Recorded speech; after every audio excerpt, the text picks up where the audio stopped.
So the next item on our agenda is our legislative session overview with Deputy Superintendent Angie Stallings.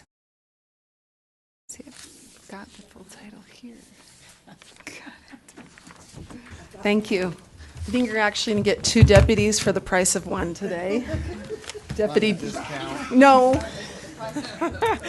Deputy Jones is going to join me up here, and I should have been downloading or getting my computer to start projecting here, but we're going to be looking at item 14.1 on your agenda. If you want to open that up, we've uploaded a number of documents for you.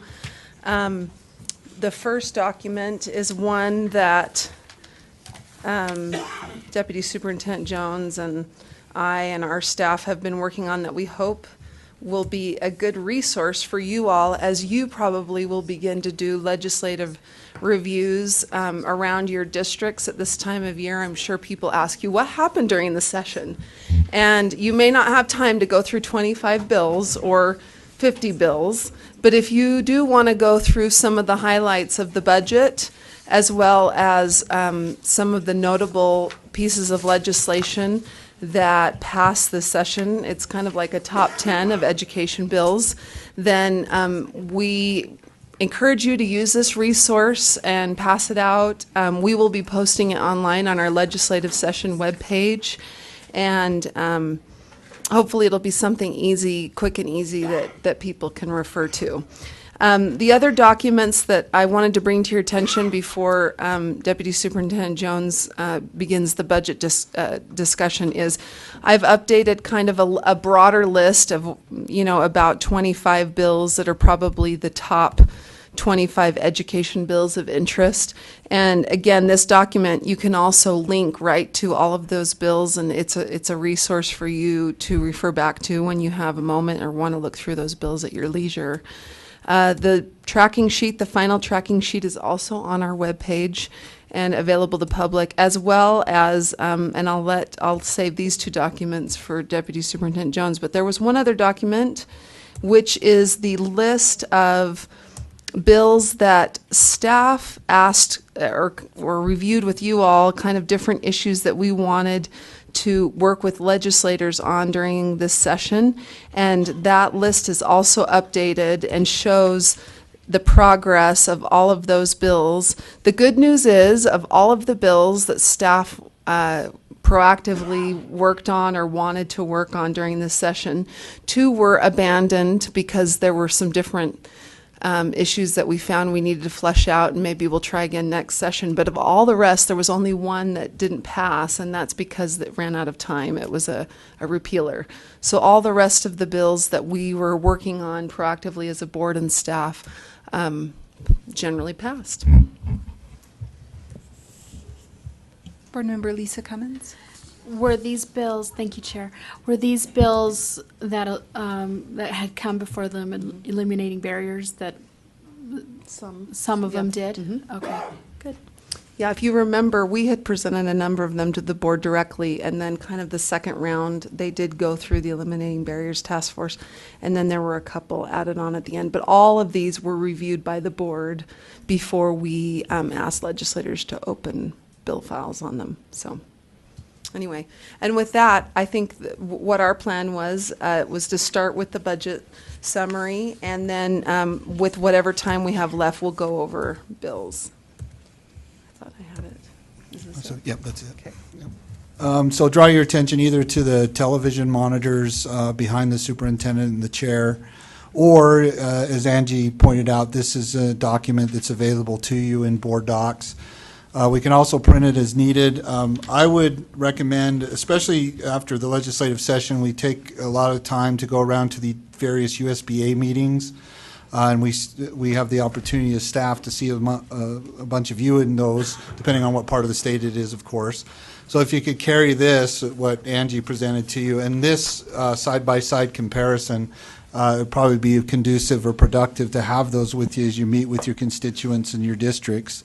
Overall, my assessment, it's just my personal opinion, that this was yet again another good session for us in the sense of a lot of funding, public education funding going to who it matters most, our biggest stakeholders, which is our students and our educators.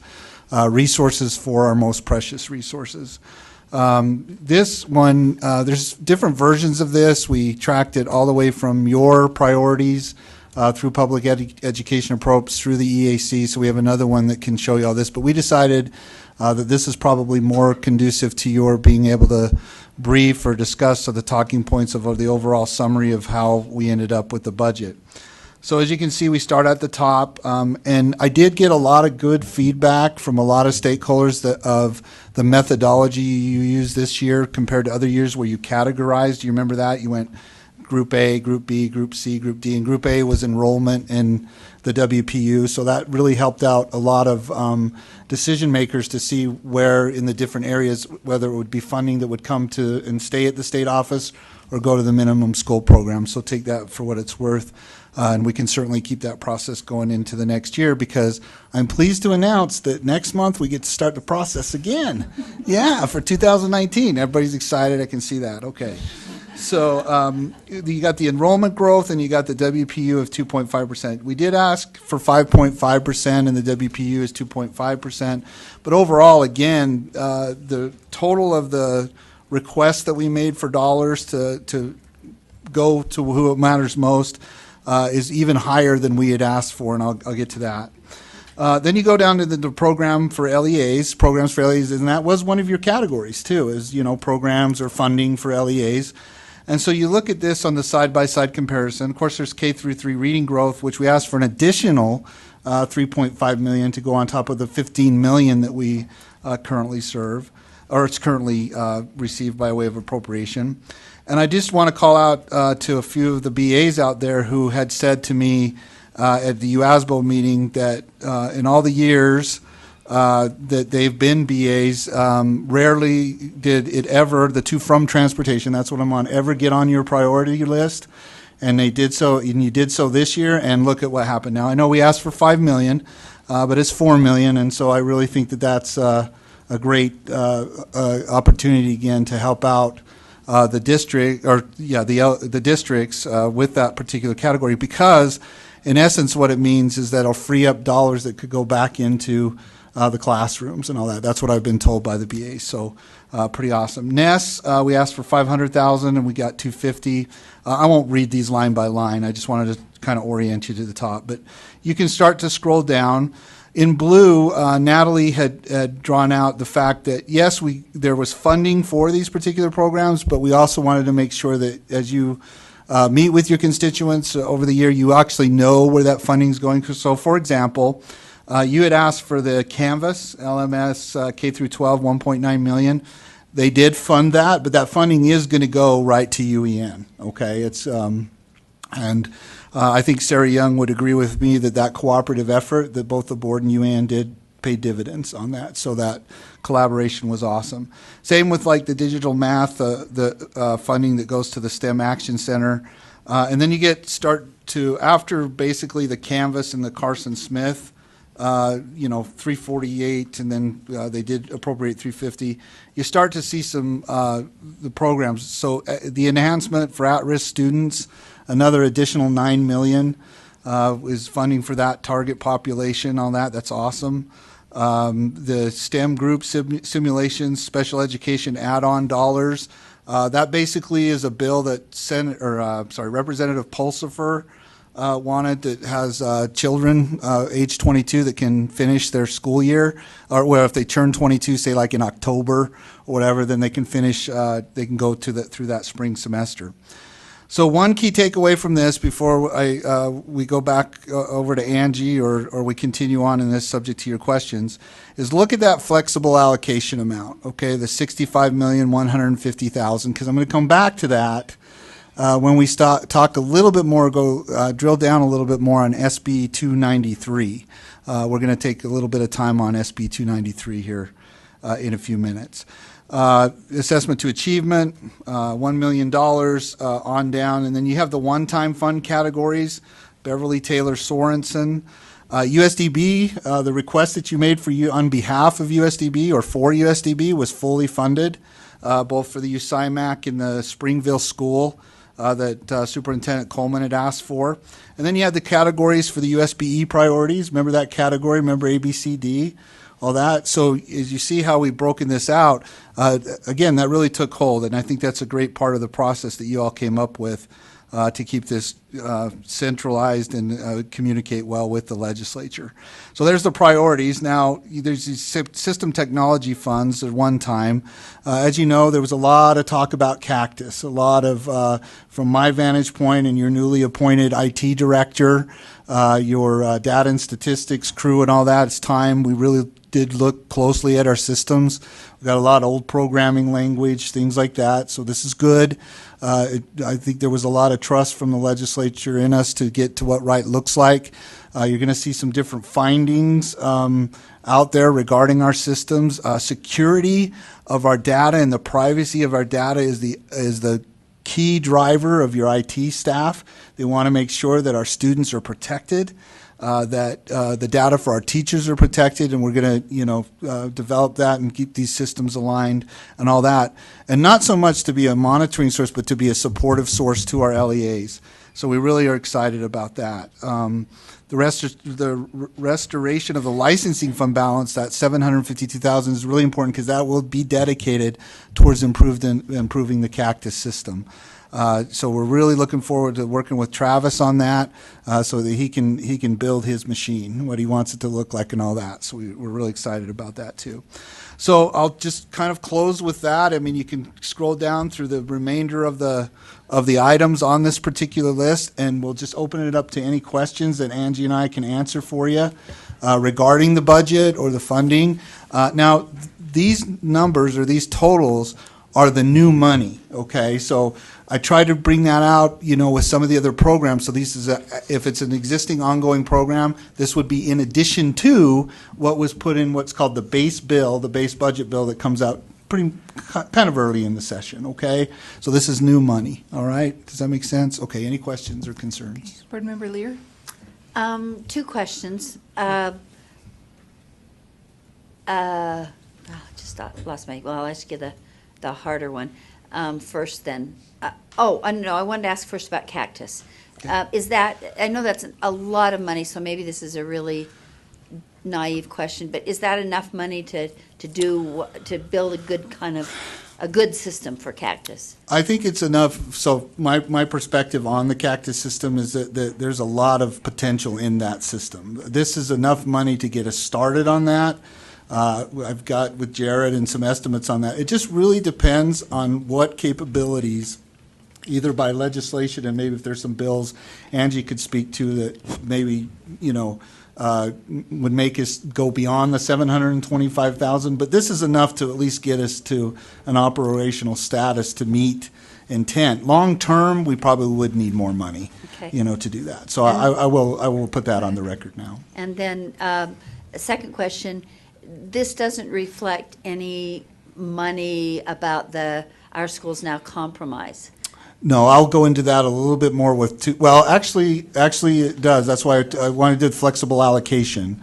Okay, that's why I called that out. But I'll really get into more detail when I talk to you about 293, if that's okay. And let me just sort of, I'm more interested you can maybe keep trying to explain to me the 293 issues, but I was more concerned about where the 10-cent increase in gas tax, that won't go to the WPU. I thought that would go directly to schools. Is that right? So the 10-cent gas tax is got to be voted on, of course, if it passes in November. But basically what 293 did was it established a restricted account called the Teachers and Student Success Account. So if it passes, my understanding is that revenue from the gas tax would go into that account. Okay, so later on, and I can talk more about it with 293. So not directly to schools is directly. It goes to an account to be distributed. So yes, somehow, yeah. But see, here's the key part of that, and again, I'm kind of segueing into 293. Yeah, and I don't want to. Is there's going to be a study group. There's going to be a study group on how to distribute the funding out of that account. Okay, so that's I'll talk not more completely about that. Decided. No, not completely decided yet. Is my understanding on that too. Thank you. So is that fair? Board Terry? Member, Yeah, if you want to talk to Terry too about it, he can exit. Oh, Spencer Board too. Member Stokes, are you? Okay. Well, I was just going to give details on it if you Oh, wanted more. Sure, yeah. So the compromise involved the property tax levies, the gas tax, this setting up the teacher and student success and what account, yeah. and what the compromise was to move that money to this account that then would be distributed to local schools, but that it would be over the summer. Yeah. The initiative had in it how that money would be allowed to be spent, but over the summer, there's going to be a working group that will determine how that money will be allowed to be spent. It'll be a piece of legislation that, should it pass, would have the details fleshed out in it in next legislative session. Right, so more to follow on that particular aspect. But we need to keep our eyes on what happens in November with the gas tax too, so. Mr. Shoemaker, if you'd like to come forward, thank you.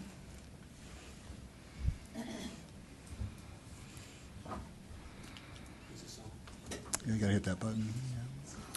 Terry Shoemaker with Utah School Boards Association, Utah School Superintendent Association. I got a little better voice today than I had 2 days ago. Just to add to what Spencer said, the gas tax itself, the revenue from that will not go directly into this account. It's an offset with this additional revenue goes into the transportation fund, which then helps supplement the general fund.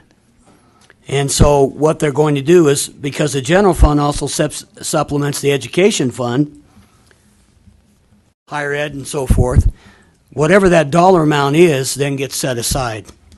And assuming that the legislature goes into special session, this is a non-binding referendum. So what happens in November is a non-binding referendum. Okay, it's an opinion question, is really what it is. And if it passes, let's say it does well, then there'll be pressure on the legislature to meet. So the question is, do we bring back the now legislature that we have, or do we bring back a different legislature that will be seated in January? So that'll be a question for the legislative leadership that currently exists. And the governor's office, of course, it's the governor who gets to call a special session, and that will also be part of this conversation. But all of those things roll into this fund that's been discussed, and we are yet to know exactly what all those things will mean eventually, but it's all part of that grand compromise. I just want to make sure you understood that the gas tax dollars themselves don't necessarily go into this fund. Right, and not all of it.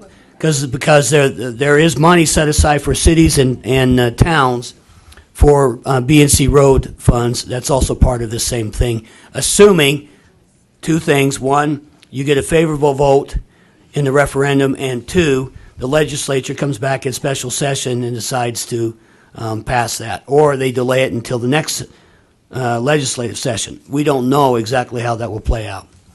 Thank you. Board Member Cannon? Terry, before you go, I was aware of how this was intended to be funded, and I guess my concern is we're out, I mean, I think our schools now had a good point when they were saying, vote for this tax increase because the money will go directly to your child's school, and I think that appealed to a lot of people. Now we're saying, vote for a 10-cent per gallon tax increase that will go into some other fund, and supposedly the legislature is then going to designate that amount from the general fund. Is there anything to make them, to force them to do that? I mean, what guarantees do people have that if they vote themselves this tax increase, that it's going to actually help their kids when the money actually will be going to roads? There are two, I don't know how big of a guarantee you would call them. Scott will talk about later, or was going to, about a $404 million portion of this. That's one of the guarantees. The other guarantee is the group is going to get back together and outline the distributions that should occur And that would include legislative leadership, the governor's office, and the folks involved with our schools now to further this process forward. So there was agreement made, and there will be a memorandum of understanding or an additional agreement come amongst the bodies relative to the distributions themselves and how they will occur. It is still the intent of this to move the dollars to the schools eventually, again, using a school district framework to help that get done properly across the state. But the details of that still have to be worked out. They were worked out in the initiative. I suspect they will use much of the language of the initiative to continue the conversation as they meet together this summer and move any legislation forward. I'm sure it's the intent to follow the model that was already put together as much as possible.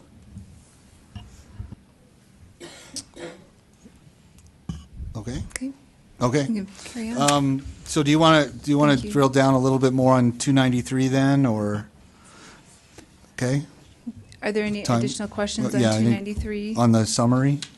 So, okay. Can I ask a question Sure. on the expenditures list, or the funding list? Sure. Really quick. Under the USBE priorities, it listed out our specific asks for FTE based on, specific, positions, et cetera. Yep. But then the funding was just state board program supports FTEs. And so is there any language in that motion that restricts those FTEs that we can hire, or can we use that money to, as the board prioritizes or superintendency prioritizes, meet those needs as the funding allows? My understanding is you can use Okay. that funding to meet the needs. Obviously, it wasn't the full amount, but whatever your priorities are, Okay. we can do that Thank too, you. so. Okay, so if you want to carry on then. Okay. So I appreciate Superintendent Shoemaker coming up. Just to be clear, on the gas tax, yes, that doesn't go directly in there. What it could potentially do or should do is free up general fund money to go into that account, and more to follow as we go through the summer and all that part too. So all that process too of determining how to distribute it down into the schools and all that. So I appreciate that. The next thing is, if you could all hold this is going to be an interactive piece here. So if you could all pull this chart out right here, if that's great. So I'm really nervous because I know I'm trying to educate educators, and I really would appreciate if you could give me an evaluation at the end of this to see whether I passed or failed on this. Okay. So what I'd like you to do is, so just real quick for a summary for 293. So it did increase the local property tax revenue generated to support the basic school program. And remember, the basic school program is made up of kindergarten, grades 1 through 12, foreign exchange, NES, pro staff, admin costs, special education programs, CTE programs, and the class size reduction. So those are those basic programs, okay? The bill also created two restricted accounts, which is called the local levy growth account, and that's this purple box right here. Also the voted and board guarantee program. And then what we've already talked about, it established this other restricted account here called the teacher and student success account, all right? So if you're on the same sheet of paper or music with me, I won't sing to this, okay? I'm just going to demonstrate it to you. We're going to start at the bottom here, all right? We're going to start with the yellow boxes here, so you get at least coming out of this a general idea about what the process is that we're taking as a result of HB 293. So prior to the bill being passed, if you were to go like this and take your hand and just cover these two, cover this top part up like this, okay? Prior to the bill being passed, we set a preliminary minimum basic tax rate, which is also abbreviated as MBR or MBTR, of that .001498, okay? But then the bill passed, and that established the two accounts. So now we're going to talk about how we're going to fund the $36 million amount there that you see as part of the purple boxes in the middle here, okay? So that's what's called the equity pupil tax rate. And that's the difference between what is .0016. So you heard this a lot. You heard this term's called freeze the basic rate, right? Which is that .0016. That's not really a good way to describe it. What the .0016 is a floor, okay? So how we're going to fund or get to the 36 million for that equity pupil tax rate is we're going to take the difference between .0016 and that .001498. Now, who can tell me what that is? .0016 and .001498. So I can see the chair says we need some more time here, so keep going, Scott. It's .000102, all right? So that is what's going to be imposed at the local level, or to help at the local level, to get more funding at that level. Now, one key piece of this, if you take anything away from this, is that we're here, especially Natalie and Jamie, who are exponentially way more smarter than me on all this, is you should visit with them because each district is probably going to be affected differently because a lot depends on where they're at with their voted and board levies. The maximum they can do on a board levy is .0025. Some are at that amount, some are not. If just a real quick example, Daggett, okay? Daggett has their board levy in place. It's not at the max yet, but they don't have a voted, probably as a result of their efforts to work with their local population on that there's not a voted one. So what this will do is it will guarantee up to what's called 20 increments of taxing effort regardless of the levy. So districts like Daggett would be winners. You hear that term, winners, losers. They could get some additional local funding to do great things, to even do even greater things than they're doing right now. Now, at the end of this all, after Jamie and everybody does all the calculations and the local BAs get with them and work with them, if there's money left over, it will raise what's called the guarantee rate. And I won't get into the formula aspects of that, but right now that rate's $41.26. That's part of the formula, and it could go up to $43.10. But we'll follow that later, right? We'll see what happens with that later. Now, the other key takeaway you need to know about this equity pupil tax rate is that after 5 years, by way of the bill, with the intent of the bill, we're going to have to review it, because what we're estimating is over that 5 years, it'll bring in about $125 million. So obviously, we'll track it year by year, but the intent of the bill is that we come back and study this and see whether or not we got to where we wanted to be, okay? So then let's go to the next step, and that's that WPU value rate. So what that WPU value rate is that number there, that 69 number. And what we do there is we take the .0016, that floor rate, and we add it to that .00069, 4469. And that's that .001669 that helps us get, and again, without going into too much detail of the Schools Now program, there's an MOU that may be forthcoming. I'm not sure where that's at in the process. But essentially, that's how we're going to fund that particular restricted account, is by imposing the total of the .0016 floor with that .0069 for that total. And that essentially, that .0016 becomes the basic rate, okay?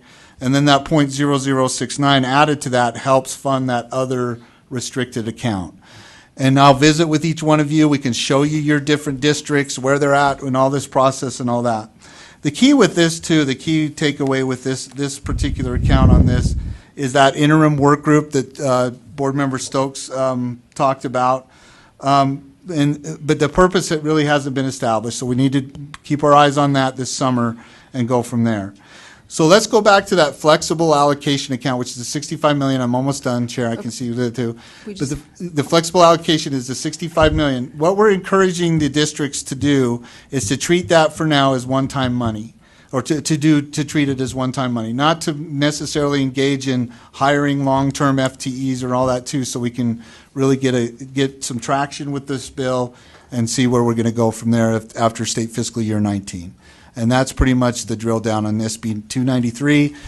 Hopefully it helps educate you a little bit more on the bill and where we're headed with it, but time is going to be what we need most with this, I think. So, Okay. Board Member Hanson?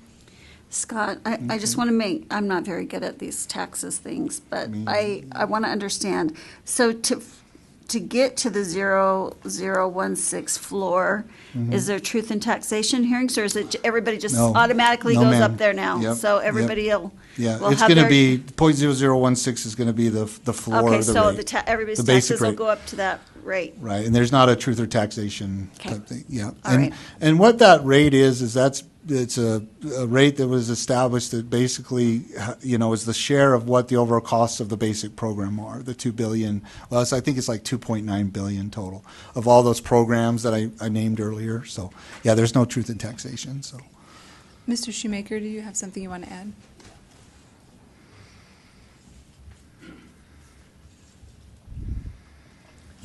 Thank you, Terry Shoemaker, again with the School Boards Association, Superintendent's Association. 293 is a tax reform bill. So the corporate and income taxes get lowered. A single sales tax factor gets initiated. 2 property tax increases. That's what Scott has just discussed. They're all part of this whole package. That's all part of House Bill 293. And the fact that also that the school boards, the local school boards, can all be subject to the same board levy cap. We've had 2 different caps. 11 districts had a cap at 0018. Wasatch, where I was superintendent, was part of that. I was way unhappy about that, as 20 other school districts could have a cap at 0025. And so I worked with Representative Powell for years to see if we could change that. That never happened until this bill this year. So there are many, many, many important factors to this particular piece of legislation. The income taxes being slightly reduced from 5% down to 4.95. Okay? The corporate income taxes being slightly reduced, too. So that's all part of this whole package. And Scott is being wise in trying to keep it as simplified as possible. This is a complicated bill, extremely complicated. And the fact that it came out in its final form hours before the session was finished, right, Spencer? Hours. Yeah, hours before the session was finished shows the level of complexity here. So it is wise for the state school board to keep its eyes on the progress. It's wise for local school boards to keep the eyes on the progress of these things moving forward. The whole property tax piece was part of the things that we brought to you as part of the package that we wanted you guys to bring forward in a combined effort. We're very grateful that that occurred as part of this bill.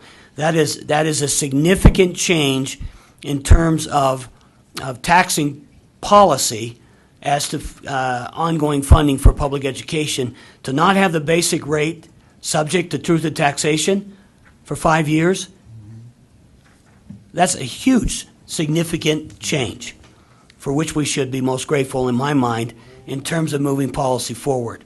So when you look at the work of what the Our Schools Now group did and the business community who worked with them to help make this possible, there are significant changes possible in the near future.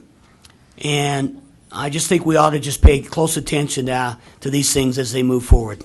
That's really basically what I wanted to say. Thank you. Thank you. Board Member Lisa Cummins. Thank you, Madam Chair. I don't speak financialese or technese or any other ease. But just to put it in my verbiage when I go talk to my constituents.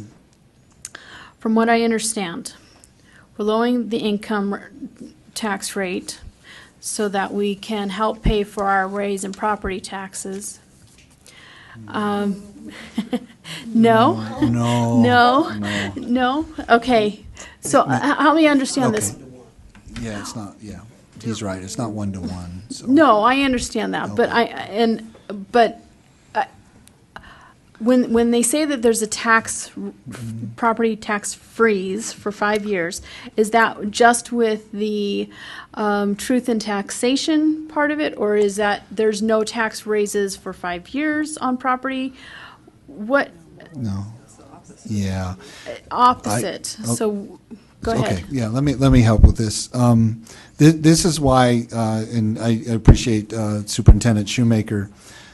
Today's purpose was to orient you to it, but it's really the key piece to this is What I'd like to do is have you meet with me and Natalie and Okay, Jamie I would love and to do get that. with your districts Yes. that you oversee so that we can answer these types of questions for you. Okay. Okay, because if I start to go into, income tax, all these different things, I'm not really sure where all your districts are with their levies and Okay. different things like that. But let us arm you with Because those it's too facts. specific? It could be. Okay. It could Good be to know. something that it would be more valuable if we tried to do that with you one-to-one, or all of the board members to do that, to try to make it so when you were out there answering their questions and all that, what we were just trying to do is orient you to the bill, let you know what the steps are as far as what the bill's intent are.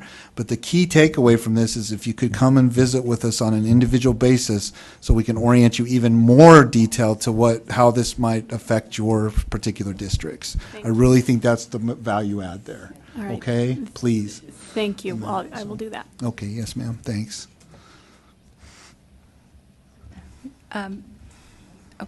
Then we will, if you want to carry on, we don't have any additional questions. All right.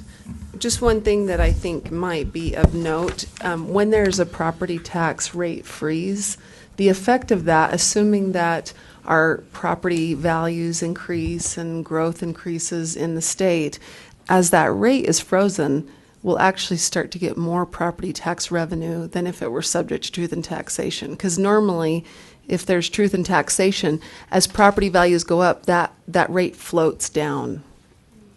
So I just wanted to clarify that's how truth and taxation would affect the rate. So next, I'll draw your attention again back. I know we don't have much time, and Vice Chair Cummins, whenever you would like to give me like my 5-minute warning of please wrap it up, Angie, I will take it at any time, whenever you're ready. Okay. But I did want to show you the top 10 bills we do have on the handout. I think you're fairly familiar with all 10 of these bills because we did review them periodically throughout the 7 weeks of the session. Does anybody have any questions about those 10 bills before I move on to the larger list? And I'm not seeing any jumping up. So then I will Okay, sorry. Go ahead. There is Board Member Belknap. Thank you, Chair. On 264, it's called the elementary school counselor, but does that mean it's counselors or can it be psychologists or whomever they think? I Okay, so believe- the door is open for that. Yes. Okay, thanks. Okay, Board Member Hanson? That was something that was, we went to the USBA meeting down in Juab, and they were confused there too. So they're thinking they're guidance counselors, but it's more a mental health thing for elementary. Yes. So make sure that people are aware. And you can see the definition up there on the screen. Qualifying personnel means a school counselor or school social worker who's licensed by the board, collaborates with educators and students' family or guardian, et cetera. So, all right. Okay, Board Member Reby? HB 233, I've had numerous special ed teachers ask me how this is going to be allocated, when it's going to be allocated. Is it going to be allocated on a monthly basis at the end of the year? So, I think that I saw in the rule that you actually just adopted during the standards and assessment report that there are some options, either by semester or trimester. And if you want, I can try and pull up your board rule actually describes the distribution. So here it is, this teacher salary supplement. But it won't be available until starting July 1. But do you have some answers No, to that? that's right. My understanding is the educator can elect to, Yeah. go ahead if you want to read the language. Yeah, it looks like here, if you look, an applicant applies to the superintendent by the following deadlines. And so you can see there's options for trimester, semester, and annual payments. So actually, it looks like they might start applying pretty soon here. Right. The application part will be the device to identify when that frequency would happen, so. so every LEA could do it differently, or every teacher could, applicant can apply for it differently? Yeah, it's not LEA, it's the applicant. Okay. Thank you.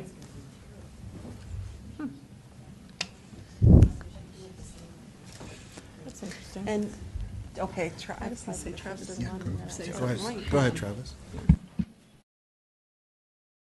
I feel like I need to make a clarification because we did have a number of phone calls just last week about special ed teachers trying to apply for this fiscal year. And what we've clarified to them is that they will become eligible starting with next fiscal year. And that was the confusion that was occurring with that.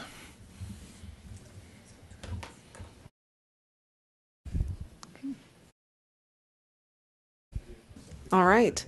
So that, now I will just then draw your attention quickly to the list. Yes. So on House Bill 233, the teacher salary supplement revisions provides salary of $4,100 due to teacher has a special education degree. Does this, you're saying they have to apply for the money? And it's just, It's the same process that you currently have for math teachers, science teachers, computer science teachers. It's the exact same application where then it's determined whether they're eligible or not, and then they receive the payment. okay, so who determines the eligibility? LEA does? No, we do. No. Or we do? Yes, your staff. Tracking. Okay, Another question. Okay. thank you. Board Member Hanson? Another question on that. So does someone let them know? I mean, do these applications show up in their inbox, or how does that exactly happen? So let's talk about that for just a moment. I don't think I've introduced myself. I'm Travis Rawlings, Educator Licensing Coordinator for the board. We send out communications to district HRs, to superintendents every fall, informing them about the program. It gets forwarded to content specialists, so it gets sent on. And they're provided with a link where they can go to get more information and to apply. It's actually an online application. They go there, they apply. It'll tell them preliminarily whether they're approved or not, because it's all based on Cactus information. And we just go from there. Mm-hmm.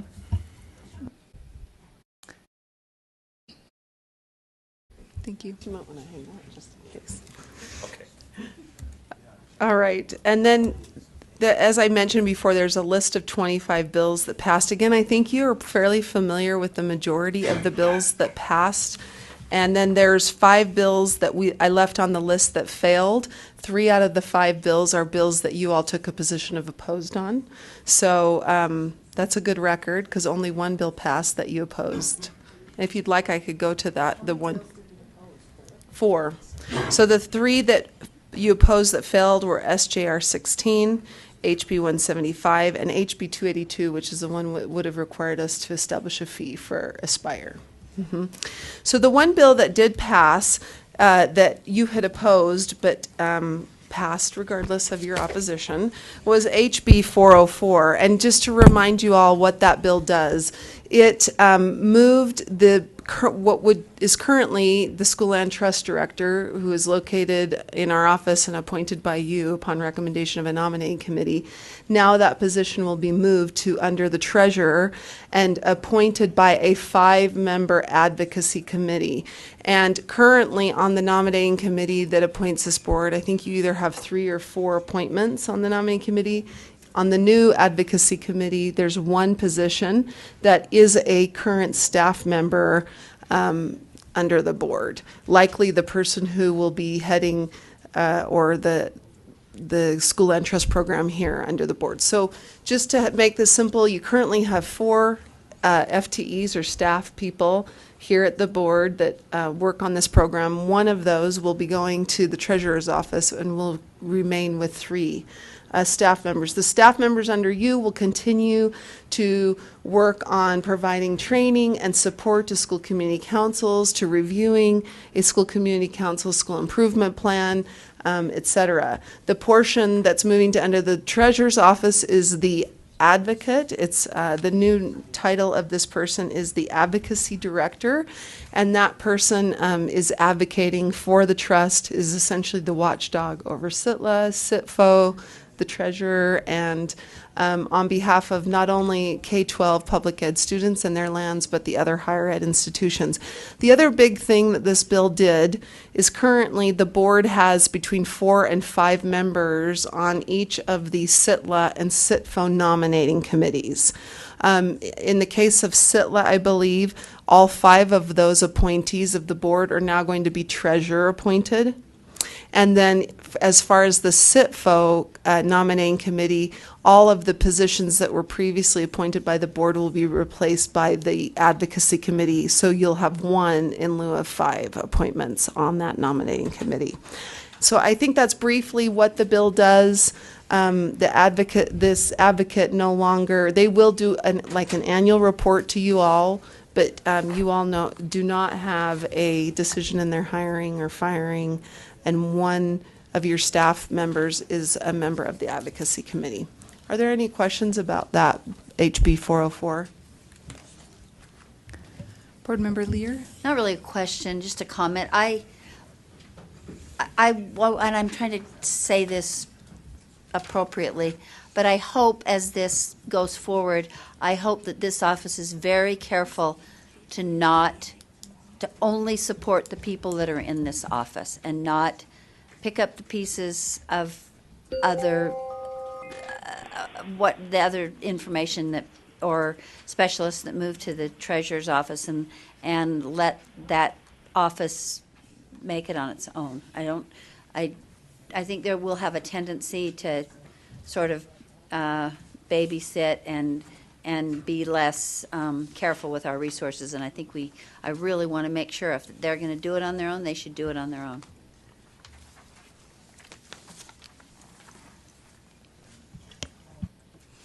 Okay. Any other questions or comments from board members on 404 or any other bills? Okay.